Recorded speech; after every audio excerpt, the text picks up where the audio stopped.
एक बार की बात है, चंदनपुर गांव में एक लालची और बेईमान फकीर रहा करता था। वो अपने कपटी दिमाग से लोगों को ठगा करता था। सभी गांव वाले उसे बहुत ही ज्ञानी मानते थे। वो गांव वालों को बेवकूफ बनाकर जो भी उसे धन मिलता उसे अपने पास एक पोटली में रखता था। लालची फकीर की मजार गांव के एक जंगल में पेड़ के नीचे थी, जहां वो बैठा करता था। एक दिन फकीर अपनी मजार के बाहर बैठा था और गांव के कुछ लोग उसके पास बैठे थे। बाबा फकीर, अपनी आंखें खोलिए बाबा। मैं गांव का एक गरीब किसान हूँ। सुना है आप में अद्भुत शक्तियाँ हैं। बाबा बताइए ना, इस बार मेरी फसल अच्छी होगी या नहीं, बताइए ना। अच्छा तो ये बात है, अभी रुक, अभी बताता हूँ। अपना हाथ आगे कर बच्चा। जी जी, ये लीजिए बाबा जी। अपनी आंखें बंद कर बच्चा। मुझे अपनी अद्भुत शक्तियों से तेरे भविष्य के बारे में ज्ञात करना होगा। जैसे ही किसान अपनी आंखें बंद करता है, फकीर चुपके से अपने पीछे से एक लाल नींबू उठाता है और दूसरे रखे नींबू से उसे बदल देता है। जैसे ही किसान अपनी आंखें खोलता है, वो हैरान रह जाता है। अरे अरे फकीर बाबा, ये क्या? ये नींबू तो बिल्कुल लाल हो गया है। इसका क्या मतलब है? मेरी तो कुछ समझ नहीं आ रहा है, मुझे बताइए। बच्चा, तुम्हारा आने वाला भविष्य हानि की ओर जाने वाला है। तुम्हारी इस वर्ष की बोई फसल खराब हो जाएगी बच्चा। नहीं नहीं बाबा, ये आप क्या बोल रहे हैं? आपके पास तो अद्भुत शक्तियां हैं, मेरी सहायता कीजिए। कोई तो उपाय होगा आपके पास, मेरी फसल को खराब होने से बचा लीजिए। उपाय तो है बेटा। हमें अपनी अद्भुत शक्तियों से तुम्हारे भविष्य के लिए ऊपर वाले से दुआ करनी होगी, तभी तुम्हारी फसल बच सकती है। फकीर बाबा दया कीजिए, आप महान हैं। अच्छा बाबा, ये लीजिए कुछ पैसे, आप अपने पास रखिए। लीजिए लीजिए, लेकिन मेरे लिए दुआ जरूर करिएगा। मैं फिर से आऊंगा बाबा। हैं? अच्छा, मैं चलता हूँ। वाह मूर्ख आदमी। लेकिन मुझे क्या, मुझे तो ये धन ही देकर गया। आज तो गर्मा गर्म मुर्गी पका कर खाऊंगा। थोड़ी देर बाद फकीर जंगल में बड़े चाव से बनाई अपनी मुर्गी खाता है। अरे वाह वाह वाह, मजा ही आ गया। वाह क्या स्वाद था, आत्मा को शांति मिल गई। कितने दिन से वही मामूली सा भोजन करके सड़ ही गया था मैं, लेकिन आज मजा ही आ गया। अच्छा, अब सो जाता हूँ। सुबह फिर से इन गांव के लोगों को बेवकूफ भी तो बनाना है। बेचारे मूर्ख गांव वाले समझते हैं मैं कोई ज्ञानी फकीर हूँ जिसके पास अद्भुत शक्तियां हैं।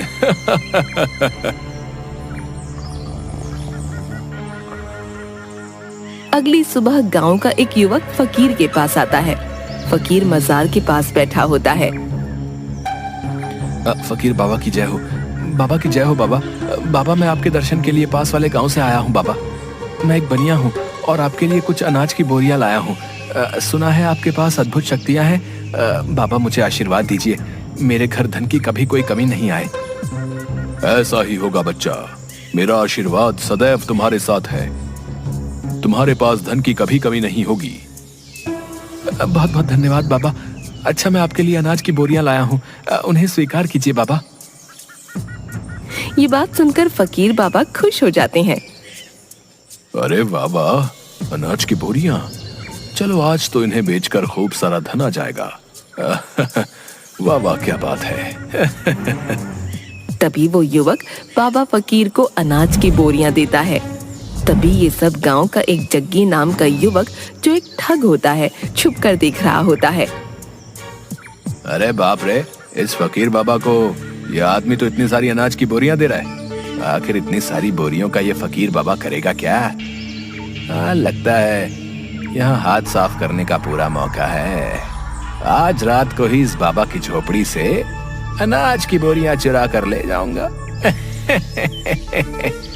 रात को चोरी छुपे जग्गी फकीर बाबा की झोपड़ी में जाता है और देखता है कि फकीर दो लोगों के साथ बात कर रहा होता है। क्या रे, तुम दोनों को यहाँ किसी ने आते तो देखा नहीं ना? कितनी बार बोला है तुम्हें, आधी रात को जब सब गांव वाले सो जाया करें तब आया करो, लेकिन तुम मेरा धंधा बंद करवा के ही मानोगे। क्या जानते नहीं हो कि गांव वाले कितना विश्वास करते हैं? समझते हैं अद्भुत शक्तियां हैं मुझ में। बेचारे मूर्ख गांव वाले। ए क्या रे ढोंगी फकीर, एड़ा समझेला है क्या तू अपन को है? लोगों में से किसी ने हमें आते नहीं देखे लाए, समझा क्या? चल अब अपना टाइम खोटी मत कर। अरे ओ बिल्लू, जल्दी से इस ढोंगी फकीर को बोरी के पैसे दे और चल यहाँ से। ठीक है उस्ताद, अभी देता हूँ। ये ले ढोंगी फकीर, अपन ने तुम्हारी इस अनाज की बोरियों के अच्छे दाम दिए ले। क्या एकदम मस्त, कोई मलाल नहीं रखने का दिल में। क्या है, गिन लेना नोटों को पूरे, समझा तू? जिसके बाद कालिया फकीर को कुछ पैसे देता है और दोनों वहां से चले जाते हैं।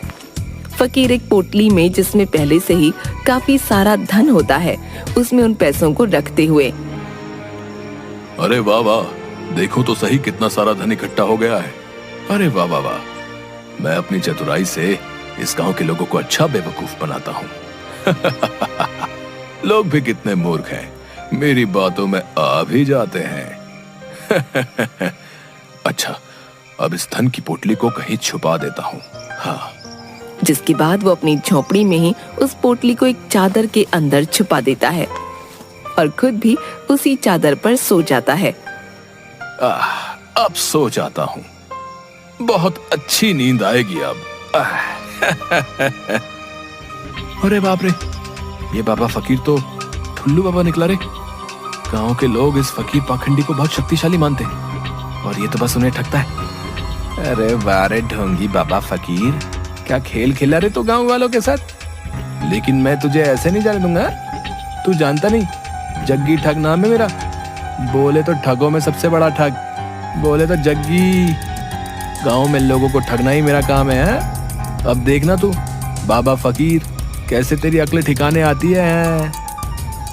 अगली सुबह जग्गी बुरी हालत में, फटे हुए कपड़ों में वो बाबा फकीर के पास आता है। बाबा फकीर महाराज, मेरी सहायता कीजिए, मैं पीड़ा में हूँ, मेरी सहायता कीजिए। मैंने सुना है आप सबके दुख हर लेते हैं, मुझ गरीब पर भी अपनी दृष्टि डालिए, सहायता कीजिए महाराज। अरे क्या हुआ बच्चा, कौन हो तुम? बताओ हमें, क्या समस्या है तुम्हें? हम अवश्य ही तुम्हारी सहायता करेंगे। बाबा फकीर, मैं एक बहुत ही गरीब व्यक्ति हूँ, मेरा इस संसार में कोई नहीं है, कई दिनों से एक अन्न का दाना तक नहीं खाया है। हाँ, मैंने सुना है आप बहुत बड़े ज्ञानी हैं, आप मुझे अपनी शरण में ले लीजिए बाबा जी, मैं आपकी सेवा करके अपना जीवन बिता लूंगा, बदले में 2 वक्त की रोटी दे देना। अरे मुफ्त में एक सेवक मिल रहा है, बेचारा कितना भोला लगता है, इससे अपनी खूब सेवा करवाऊंगा। हाँ, रख ही लेता हूं इसे अपने पास, बेचारा मूर्ख इंसान। अरे अरे बच्चा, अगर तुम्हारी इच्छा है कि तुम हमारे पास रहकर हमारी सेवा करो तो इसमें हमें कोई आपत्ति नहीं है। बच्चा, तुम एक अच्छे इंसान लगते हो और ऊपर वाले का संदेश है कि मैं तुम्हारी सहायता अवश्य करूं। आज से तुम मेरे ही साथ मेरी झोपड़ी में रहोगे। ये बात सुनकर जग्गी खुश हो जाता है।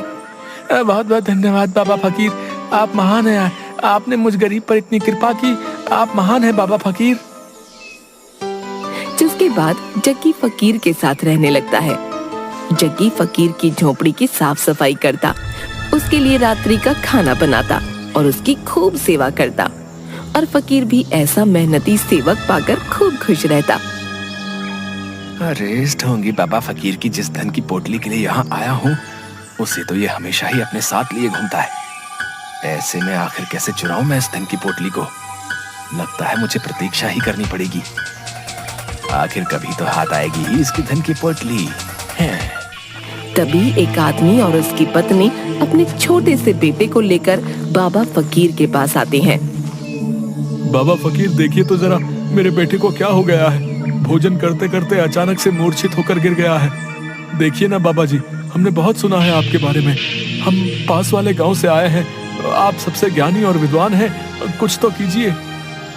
अरे अरे, आप लोग चिंता मत कीजिए, हमें देखने दीजिए। तभी फकीर उसे देखता है और अपनी झोपड़ी में जाता है। झोपड़ी में से एक पेड़ का पत्ता लेकर आता है और बच्चे के मुंह में रख देता है। थोड़ी देर बाद वो बच्चा उठ खड़ा होता है, जिसे देखकर उसके माता पिता बहुत खुश होते हैं।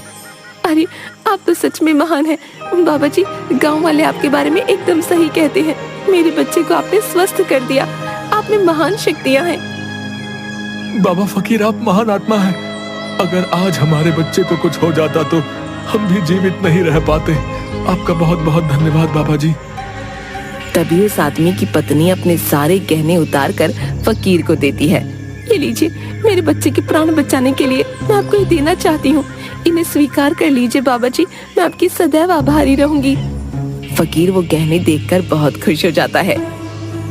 अरे वाह वाह, इतने सारे सोने चांदी के गहने, वाह वाह वाह, इतना धन तो मुझे कभी नहीं मिला। हाँ, इन्हें पाकर तो मेरा जीवन आराम से गुजरेगा। अच्छा ठीक है, अगर तुम मुझे अपने बेटे के प्राण बचाने के रूप में देना चाहती हो तो ठीक है, मैं ये अवश्य ही स्वीकार करूंगा। जाओ, ऊपर वाला तुम्हारा भला करेगा। जिसके बाद वो दोनों अपने बच्चे को लेकर वहाँ से चले जाते हैं। अरे इस ठुल्लू बाबा के तो मजे ही आ गए। इतने सारे सोने चांदी के जेवर, वाह वाह, अगर ये जेवर मेरे हाथ आ जाएं तो मेरे तो मजे ही आ जाएंगे। अब तुझे जल्दी ही कुछ सोचना होगा रे जग्गी ठग। इसके बाद फकीर वो सोने चांदी के गहने अपने धन की पोटली में रख देता है और अपनी पोटली अपने पास रखकर सो जाता है। अगली सुबह दो युवक फकीर के पास आते हैं। बाबा जी की जय हो, हम पास वाले गांव से आए हैं। जिस माता पिता के बच्चे को आपने ठीक किया, उस गांव में आपके चमत्कार से सब आपके भक्त हो गए हैं। हमारे गांव के सभी लोग जो हैं आपसे मिलना चाहते हैं बाबा जी। उन्होंने आपके लिए भोजन की व्यवस्था की है। आप आएंगे तो गांव वालों को अच्छा लगेगा।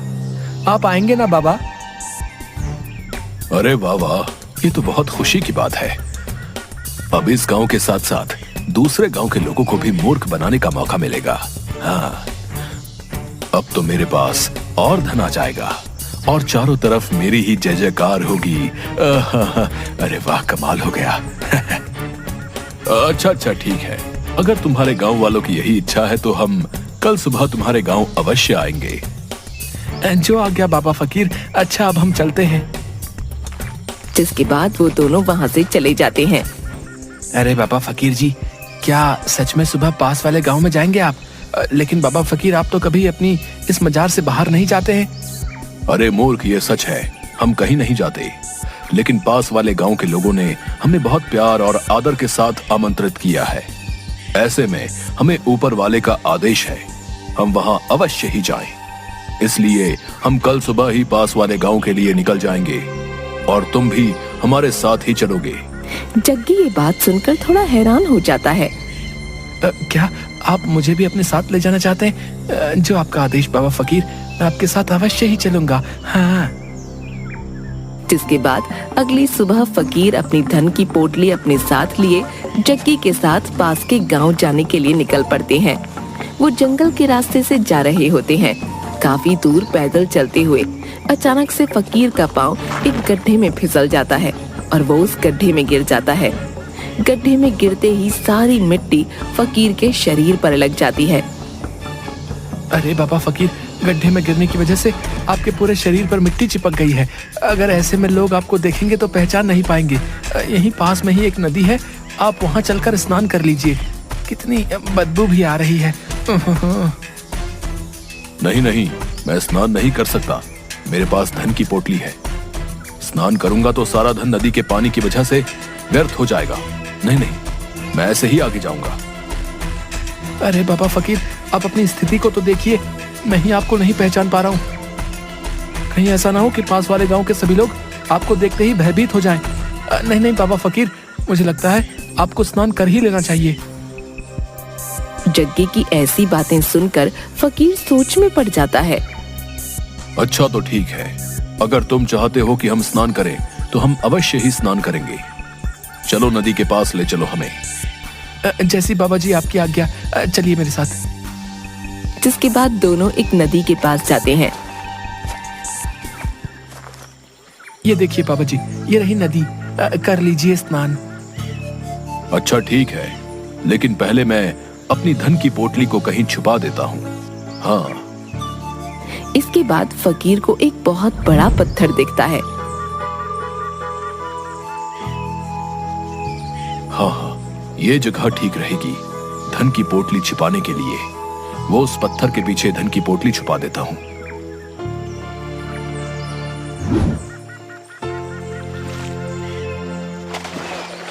तभी जग्गी चुपके से पत्थर के उस तरफ जाता है और वो धन की पोटली उठाते हुए। आखिरकार वो दिन आ ही गया। मैं तो थक ही गया था इस ढोंगी फकीर की सेवा कर करके। वाह वाह, कितना सारा धन हाथ आ ही गया। हाय, कितना सारा धन है। अब पता चलेगा इस ढोंगी को। बहुत सेवा कराई है ना मुझसे, अब आएगा मजा है। बोले तो रोनी टोनी ठगों में सबसे बड़ा ठग बोले तो जग्गी ही है। इससे पहले वो ढोंगी आ जाए, मुझे यहाँ से निकलना होगा। और जग्गी धन की पोटली लेकर वहाँ से भाग जाता है। तभी फकीर नदी से बाहर निकल कर आता है। अरे वाह वाह, स्नान करके तो बहुत संतुष्टि मिली। नदी का पानी तो बहुत ही शीतल था। आनंद ही आ गया। वाह, मजा ही आ गया।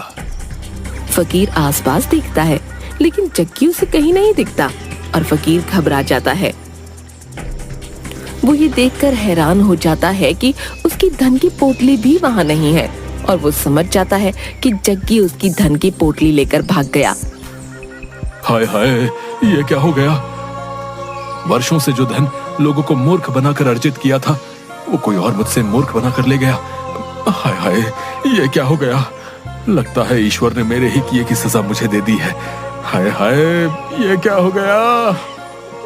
किसी ने सच ही कहा है, ठगी से अर्जित किया हुआ धन कभी काम नहीं आता, वो हमेशा मुसीबत का कारण बनता है।